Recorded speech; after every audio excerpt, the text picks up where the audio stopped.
Hello everyone, I am Cole Young and welcome back to another edition of Sports Corner with Cole. What a wild week it was in the world of sports, so I'll get right into it. The most noteworthy stories came from the NFL this week. For starters, in shocking news, Falcons wide receiver Calvin Ridley was suspended indefinitely through at least the 2022 season for gambling on NFL games. The standout from the University of Alabama stepped away from football last season due to mental health issues. According to sources close to the team, Ridley did in fact place parlays throughout the season, including on the Falcons. His bets, no matter how big or small, have now cost him an entire season of football. Perhaps the biggest stories, however, revolve around quarterbacks. Early on Tuesday morning, Aaron Rodgers announced he would in fact return to the Green Bay Packers. Most of the NFL and the fans assumed Rodgers was out for good, presumably heading to Denver. It now seems like Rodgers will play out the rest of his career in the green and gold. When the announcement hit Twitter, Broncos fans were hit with a bit of a gut punch. That feeling did not last too long, however, as a few hours later, major historical news broke that Denver had traded for Seattle Seahawks quarterback and future Hall of Famer Russell Wilson. The deal included Denver sending away Drew Lock, Noah Fant, Shelby Harris, and a plethora of future draft picks, while bringing in Wilson and a fourth-round draft pick. This feels eerily reminiscent of the Broncos acquiring Peyton Manning before the start of the 2012 season, which ended in the Broncos going to 2 Super Bowls and winning 1. Can Wilson do the same?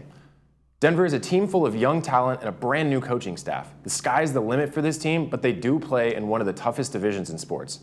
As expected, quarterbacks are a hot commodity this offseason, with several big names moving teams. Another is former first overall pick Carson Wentz. The former Indianapolis Colt is now part of the newly named Washington Commanders. In Wentz's one and only year with the Colts, he had a pretty solid season, throwing for 3,563 yards and 27 touchdowns. The team was just one game away from a playoff berth, and it seemed Indy had found their long-term solution at quarterback. But an embarrassing loss to the Jaguars in the most important game of the year could have been the final straw that ended Wentz's career in Indy. More big names are still rumored to be traded, and this offseason is about to be one of the most outrageous yet. 2022 is already shaping up to be a roller coaster of a season, so I know I can't wait for kickoff. While we wait for NFL kickoff, we finally got news there will be an MLB season. Just Thursday morning, it was announced that the MLB and the MLBPA came to a new labor agreement, meaning the season is now officially on. In more good news, we are now less than a week away from the start of the big dance, March Madness tournament. One reason I personally love this time of year is all the stories of triumphs and underdogs and unbelievable victories, like in 2018 when the UMBC Golden Retrievers snuck in as a 16 seed and took down number 1 seed Virginia, which marked the first time ever a 16 seed defeated a 1 seed. But this week, before the tournament has even begun, the biggest story comes from Duke University. The man known famously as Coach K has announced his retirement from coaching men's basketball after coaching the Blue Devils for the last 42 years. Unfortunately, Coach K and Duke did lose the last regular season home game of his career to the University of North Carolina.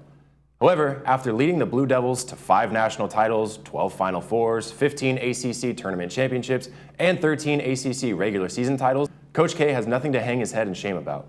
Duke will still make the tournament this year, so it'll be fun to watch them make a push for their coach one last time. If you're looking to get out and catch a game this weekend, there are a few to catch. The LA Kings play at home against the Florida Panthers on Sunday at 7 p.m. San Diego State baseball has 3 home games this weekend, Friday, Saturday, and Sunday, all against UNLV. The same goes for UC Irvine baseball, who have games every day this weekend as well, all at home against the University of Iowa. As always, thank you for joining me on this week's edition of Sports Corner with Cole. Tune in next week for more major sports stories.